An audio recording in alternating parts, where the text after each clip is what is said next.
নোয়াখালীতে নিজ জন্মদাতা পিতার নির্দেশে স্কুল ছাত্রী আয়েশাকে ধর্ষণ শেষে শ্বাসরোধ করে হত্যা করেন চাচা রুবেল। বস্তায় ভরে করা হয় লাশ গুমের চেষ্টা। এরপরে বাবা নিজেই থানায় গিয়ে সাধারণ ডায়েরি করে সাজান আয়েশার নিখোঁজের নাটক। কিন্তু এই নাটক বেশিক্ষণ টিকেনি। চাঞ্চল্যকর এই ঘটনার রহস্য উদ্ঘাটন করেছে পুলিশ।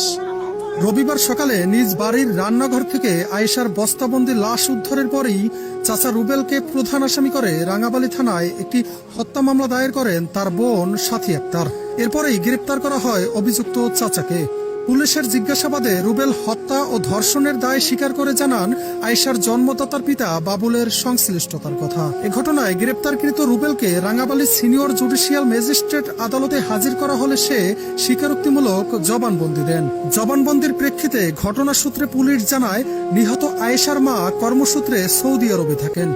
আয়েশার সমবয়সী এক মেয়ের সাথে নিয়মিত অবৈধ সম্পর্ক ছিল তার পিতা বাবুলের। বাবাকে সেই মেয়ের সাথে অপ্রীতিকর অবস্থায় দেখতে পেয়ে ঘটনাটি মা ও পরিবারের অন্য সদস্যদের জানিয়ে দেওয়ার কথা বললে আয়েশাকে এই ঘটনা কারো কাছে না জানানোর অনুরোধ করা হয়। এরপরেই মেয়েকে হত্যার পরিকল্পনা করেন পাষণ্ড পিতা।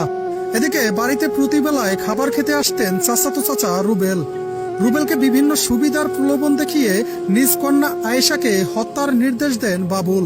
বাবার নির্দেশেই স্কুল ছাত্রী আয়েশাকে প্রায় 7 থেকে 8 মিনিট যাবৎ শ্বাসরোধ করে হত্যা করেন রুবেল। এরপরে বাবা ও চাচা মিলে মরদেহ বস্তায় বন্দি করে গুমের চেষ্টা করেন।